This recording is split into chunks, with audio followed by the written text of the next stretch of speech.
as entrepreneurs, and maybe even as runners, I don't know, we're always looking up to go how much further we have to go. Yeah. And we don't take that moment to look back and see how far we've come. Yeah.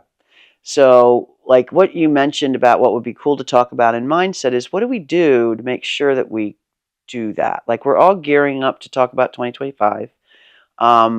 It's like, okay, I'm going to get in execute mode. Well, you've been in execute mode for 10 months. So let's take a pause and really look back and go, don't wait till you get to the top of whatever you think, because the top will move. Yeah. The minute you get up to the top, all of a sudden you're going to look and find another top.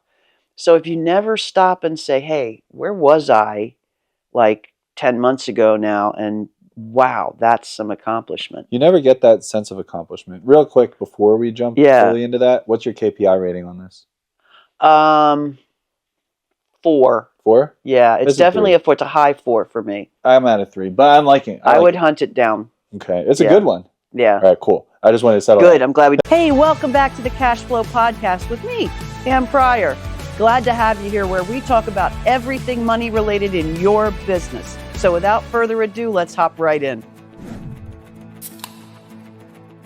Hey, everybody! Welcome back to the Cash Flow Podcast. So glad to see you here. We've got another great lineup for you today that you're not going to want to miss. First, we're going to talk about what are expected to be the 20 fastest growing occupations in the U.S. from 2023 to 2033. So really cool information there to be aware of, especially if you've got kids entering into the working world. Some good information about where to point them. Then we're going to blessedly get back to an IPA beer in our beer segment. I've wrestled the power back from Francis, so we'll look forward to that. And then finally, in our actual conversation with Francis around cash flow, we're going to talk, and we actually have a series of these now in the cash flow segment. They're going to be about mindset.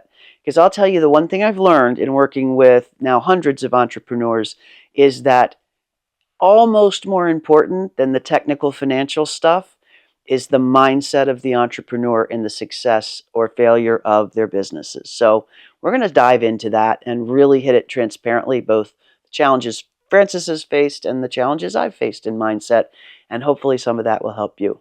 So without further ado, let's jump into the news segment and figure out where our kids are going to get jobs for the next 10 years.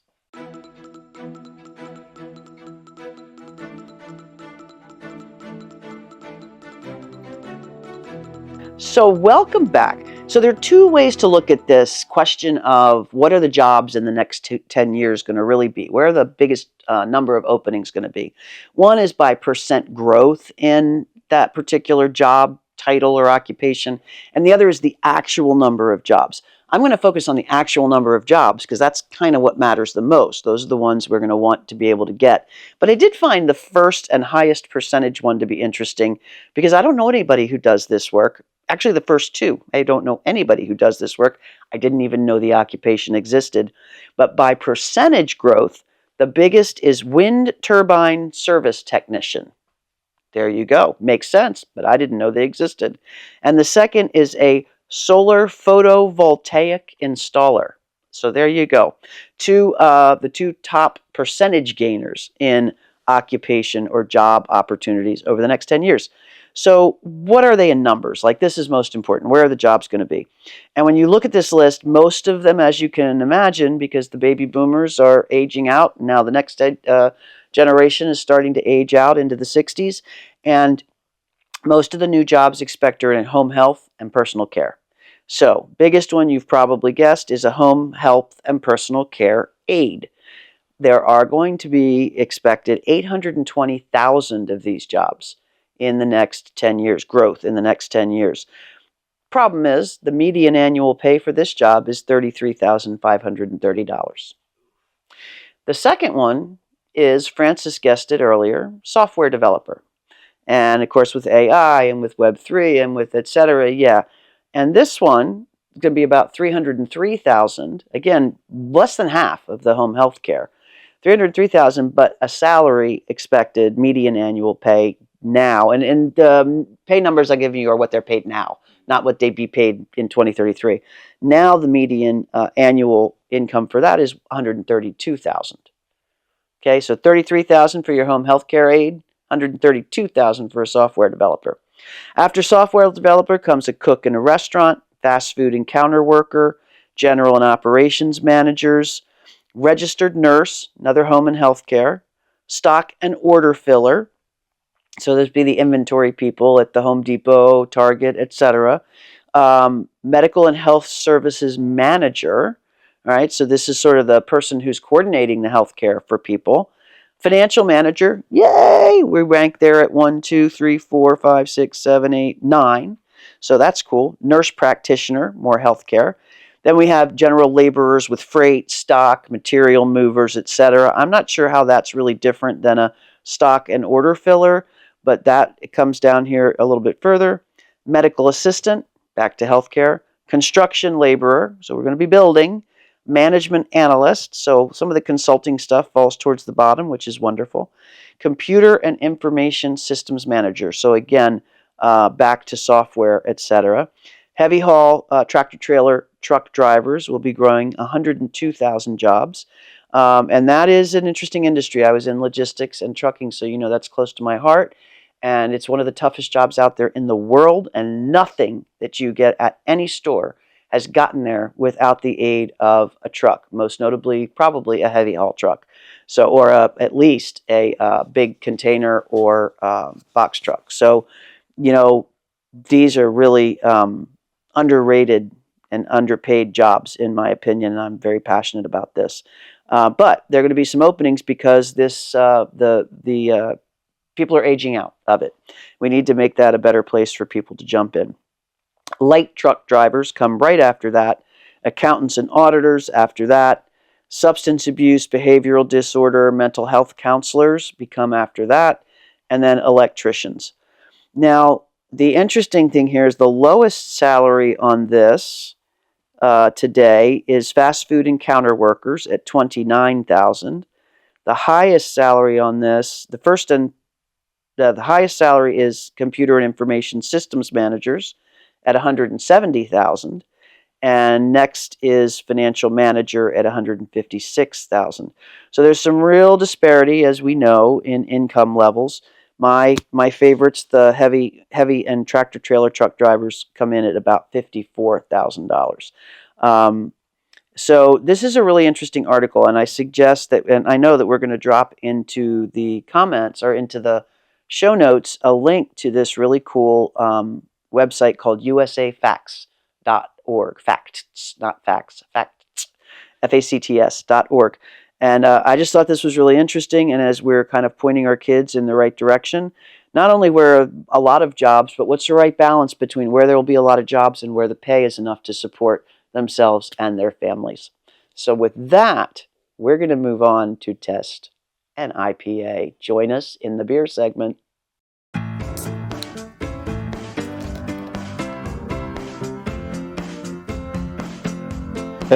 Welcome to our beer segment. As you all know, I should get the sponsorship from monthlyclubs.com because it's beer of the month time. The box got delivered yesterday, just in time. Hit us up, guys. We would love to be we will take your sponsorship. Yes, we will, because I know I won't take a sponsor I don't know and love. I love these guys. So we're going with, the delivery today came from Two Brothers Brewing Company in Warrenville, Illinois. What I love about this is it's two brothers, Jason and Jim. Travis. Jason and Jim. And they opened this in Libertyville, Illinois in 1996. Okay. The thing I like about this is they bootstrapped it. Wow. So that's awesome. They had the idea. They both went to learn. One of them went off to learn in Colorado for a while. They came back. They had loved home brewing, so they figured they were going to really learn how to do it right, and they put in the work to do it. And then as they were opening up, one became a lawyer, and one went to brewing school. And then since then, they've been running this brewery, which has taken off, apparently. If you're in the Chicagoland area, it's a great place to visit. They do have the Two Brothers Tap House in Warrenville, or the Two Brothers Roundhouse in Aurora. So Ari, shout out to our friend Ari in Chicago. Nice. And he should go visit one of these. Definitely. I don't know if Ari's a beer drinker, though. Is he one? Yeah, not so much. Okay, well, have one for me. You'll have to go visit. There we go. And take him, whether he likes it or not. I like that. So we're going to be doing the Amplifier IPA. And a little bit about this. It is alcohol by volume, 6.7%. And something I've never seen before is undisclosed IBUs. If you remember, the IBU is how we measure the bitterness, sort of. Not necessarily. It's International Bitterness Units. But they don't score it here at all. I think it's like 0 to 140 is what the score can be, and they don't disclose it. Interesting. And usually pour this in an IPA glass or a tulip or a pint glass. We have the pint glasses. And the hops we're very familiar with. If you've watched this show before, we see a lot of these: Simcoe, Citra, and Mosaic. Yeah. So a little bit scared about this one because I read about it. It says it smells a lot like tropical fruits and candied citrus. And the thing I like is it's got a hint of woodsy pine, apparently. So we'll find out. And it says a sentence that scares me. We get tons of fruit in the flavor, too, as that super ripe citrus and tropical character blasts forth right away. You're not a big fruit person. Not like fruity fruit. Now, if it blasts right away and then you get the IPA taste, like the bitterness, that'd be cool. So I'm really kind of interested in tasting this. And for pairing options, we all like these. Sweet and spicy glazed pork. Okay. Yes, please. In fact, I'll take that for lunch today. And it's glazed pork belly, sorry. Barbecued brisket and ribs. Ooh. Let's go down to Texas and get ourselves some ribs. Spicy Indian, Thai, and Mexican. So looks to me like, some good spice and heavy flavor. Smoky flavor in there, yeah. Yeah, smoky. I didn't even think about that. Is really going to make this pop. So let's give her a try. I'm so glad to be back to an IPA. First off, this can is sick. I'll put a picture up, but this is a cool can. Let's see. Right? Oh, that is cool. And then on either side, you have the citrus rating. And there's this. Oh, my God. It's 11 out of 11. And then on the other side, you have the hop rating, though. So it should be 11 out of 11. Okay, this will be interesting. That is a cool can. Do you want to do the pour, or do you want me to do No, this is all you, man. All righty. I did the hard one last week.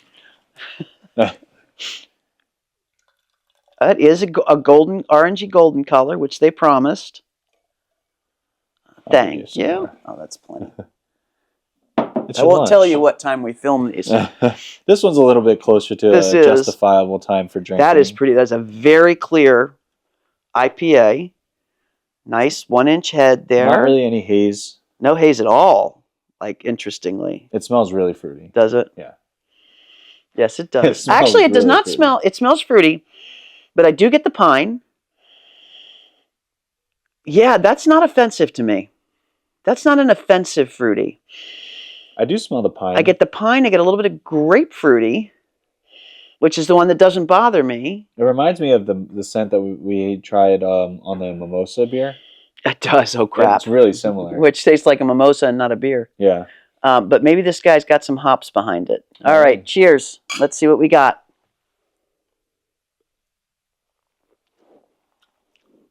That is not too fruity. No, that's really nice. That is a really fun taste. That's a really fun taste. All right, Wen, come here. It is fruity in a weird way. The hops are like a wood. Yeah. So it goes from fruity, but it's not an overly sweet fruit. The hops are piney. The hops really taste like pine. Yeah. Like what stays with you is the pine taste. There's Wen's like, it's a beer. Well, I like that other fruity one better. The one that tastes like a mimosa. Yeah, this one tastes like a beer. This one does have caramel undertones. Like I can taste a little bit of a caramel left over on my tongue. Yeah, I get that. It's weirdly savory. I understand all the pairing. Yeah, options, me too, man. I really want some pork rind now. Barbecue? Yeah, or barbecue. Yeah. We drove by. I just got back from a road trip to North Carolina for a Spartan race. And we drove by. I was thinking about you the whole time because we drove by like 15 or 20 Waffle Houses. Oh, God. We did not stop. But we did drive by Waffle. You didn't stop once? No, well, on the way down. You needed the carb load for the race. On the way down, and we would not have been in okay shape for the race if we had eaten Waffle House. This was the hardest race that we've done. Wow. Wen and I share the Waffle House love. Yeah. I still have to try it. My mouth's watering. All right, my mouth's watering. This beer would not taste good with it, but they make a waffle that's like a traditional waffle, not one of those Belgian waffles where the holes are too damn big. Yeah. That's just ridiculous. It's just like It's a normal waffle, but it's big and it's skinny, like maybe quarter of an inch, a little more than quarter of an inch, maybe half an inch. And the flavor of that batter is perfect. Like people either put too much vanilla in or not enough vanilla in. Theirs is perfect. And the butter, the syrup, it just, I can't even. The other thing they make there, though, oh my God, they are the fried chicken. They're perfection. No, not the fried chicken. No, they Waffle House. Come on, how many of you love Waffle House?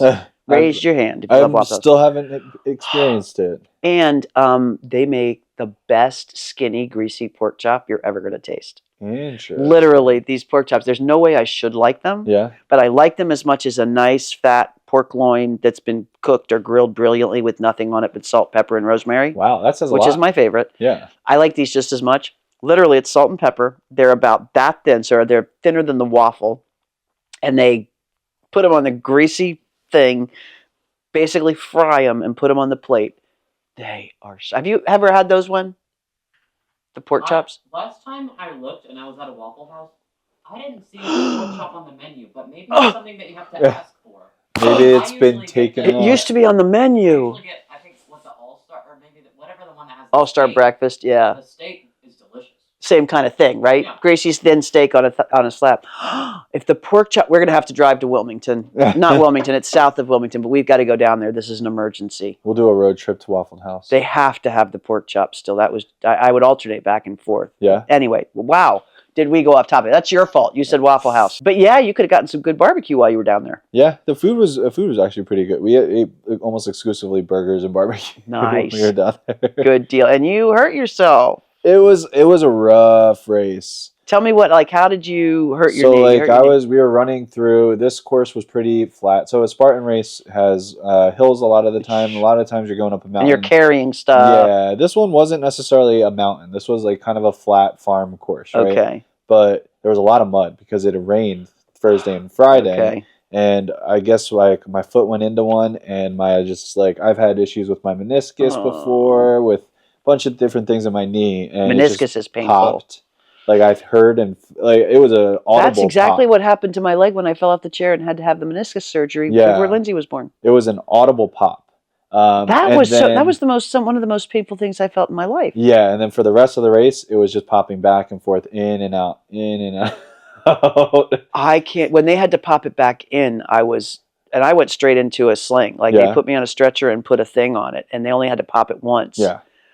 Francis. It was that. I didn't realize it was meniscus. Yeah, it was like 5 miles into the race, so we still had over half of the race left to go.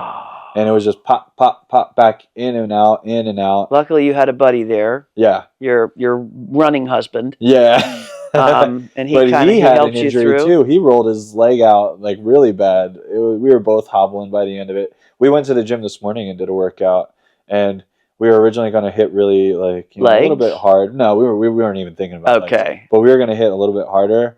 And we got through like half of the workout. And we were like, we got to dial it down. We're like, I love your guys' workout clips that you put up. Oh, thanks. What do you call it? Honor to the Reaper? Oh, yeah. Where did that expression come from? That's a Ricardo thing. Like, that's his thing. But daily dues to the Reaper. Daily dues to the Reaper. Yeah. I like he's really that. into those. Did you see the video from the Spartan race? No. I saw something this morning that was just the two of you, like, prepping to do something. Gotcha. Maybe it was you like... just did the fist bump and you were done. That's the post-workout fist bump. Okay. But okay.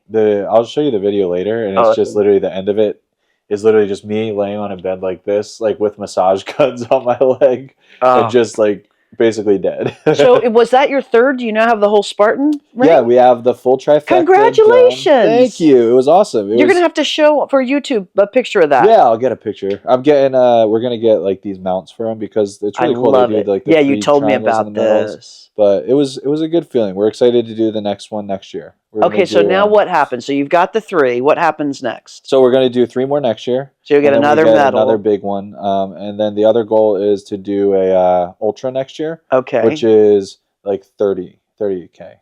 Okay, and is that domestic all That's like still a in the full mile. U.S.? That would all be in the U.S. too. Okay. There was people running the ultra trail while we were running this race. Okay. I think that an ultra is probably the next step, and then we want to do an Ironman next year.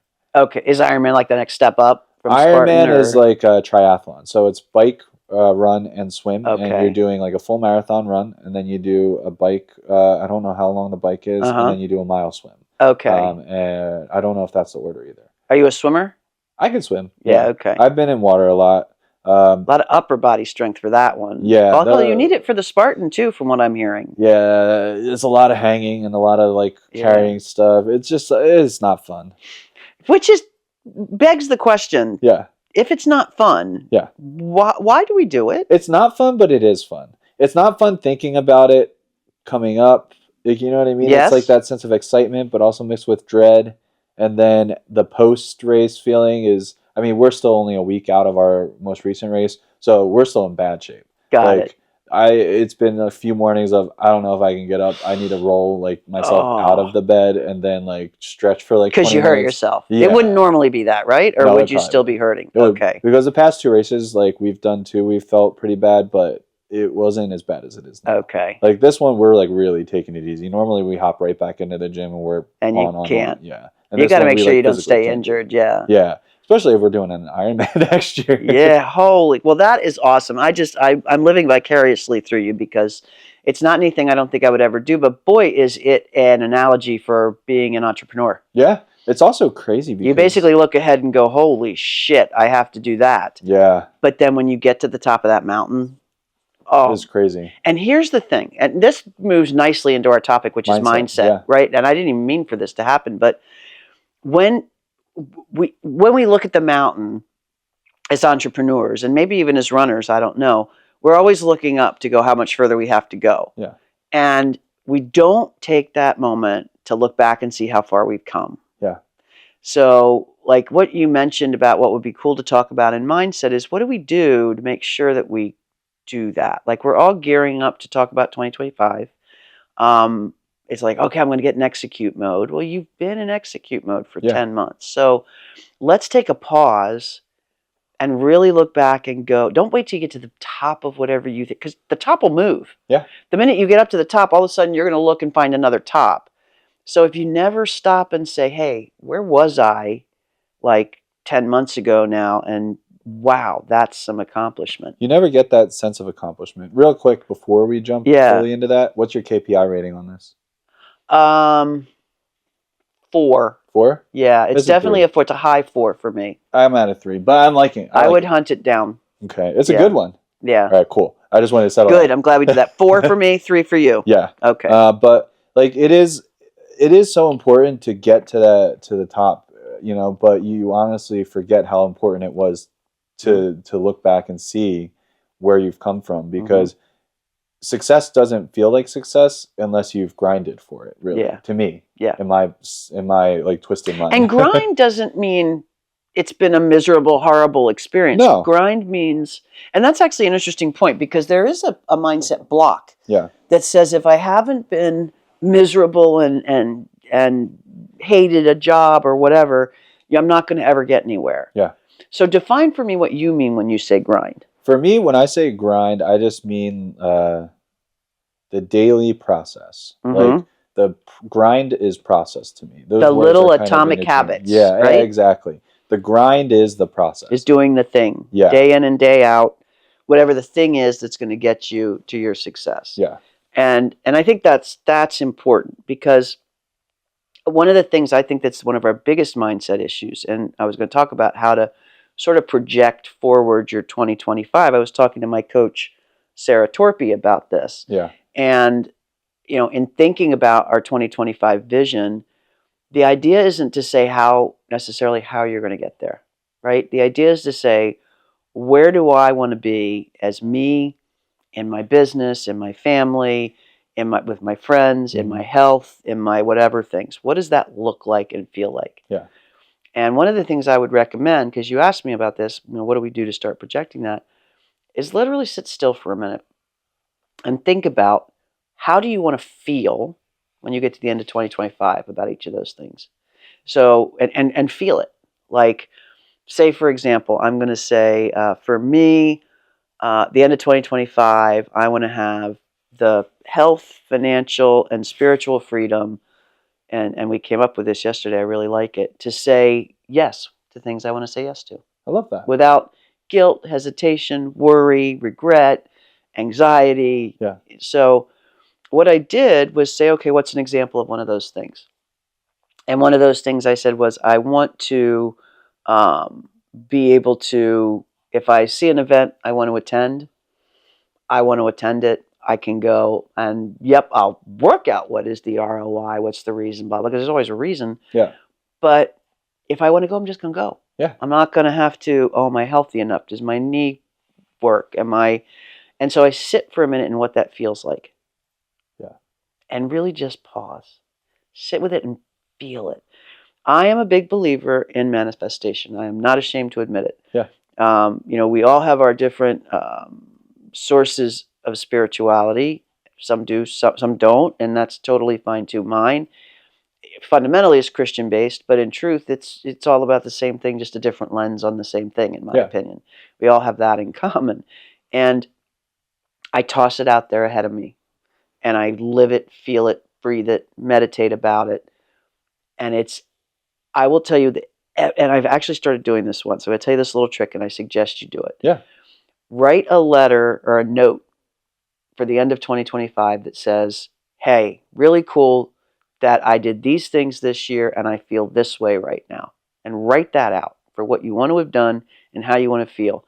Put it in a drawer or give it to somebody to mail to you. That's even better. At Speakeasy with Steve Sims, we write them and they mail them to us. Yeah. Every single time I've done this, which has only been 5 or 6 times, I will read that thing on the date I was supposed to read it and go, holy cow, that happened. And there was no way it should have. Like, there's nothing I did. Like, what? And then I look back and go, oh, yeah, I did A, B, C, D, and E, but I wasn't conscious. Mm-hmm. It's like you plant it. You plant that seed by writing it down. And then your mind automatically, whether you know it or not, is working on it. Mm-hmm. And so that's an exercise I would suggest every single person do. Write it down. What is it you want to have accomplished, and how do you want to feel? I like that. I think I'm going to go home and do that today. And don't worry about the how. Yeah. Right? Don't put a limit on it. Like, oh, I want to run an Ironman by the end of the year. Yeah. Don't go into your head and go, that means I have to be able to do this much in weight and this much in durate. Just don't forget the hows. Just what is it you want to have done, and how do you want to feel? Which is interesting. I feel like it's so contradictory to what we normally do, where we write down our goal and then we write down the steps that it would take to get there. This is just putting your goal down on paper. And it's not to say we're not going to do those other things. Yeah. But the cool thing about it is when you do that and you plant it and you just put it in a drawer, you've written it, you've handwritten it. Don't type it. Handwrite it to yourself. And there's something about that thing that works together with your body and your brain. And then just put it away. Don't worry about remembering it. And when you do that structured planning, your subconscious is going to be at work to make sure you're doing this thing. Gotcha. And it's not only me. I mean, I know many people who have said to me, many very successful people have said to me, that's how they cast their vision out. So that would be something I'd suggest. I like that. I feel like that's something that you can do concrete, because I feel like mindset stuff a lot of times is, you have to sit and meditate. All my mindset tricks you know what I mean? Are concrete. Yeah, but like that's something that you can physically do that helps you along the process, but also it's kind of like a do it and forget about it type thing, and then when that day comes around, and it has a physiological, neurological impact on you. Yeah. So it's not like this is just woo-woo stuff. Yeah. And I'm not going to go through all the science, but you can find it. Yeah. Something I would do before I wrote that note, I found this guy, Paul McKenna. Okay. And we can do a link to this one particular video if you look him up on YouTube. And he's got all sorts of them. And you can pick any one of them. And he does a little hypnosis. Yeah. That is really interesting and screws with your head a little bit to get you thinking, or your subconscious understanding, you're not limited. Yeah. We're not limited. And then I do that first, and then I'm going to write this letter to myself. I love that. Yeah, it's pretty cool.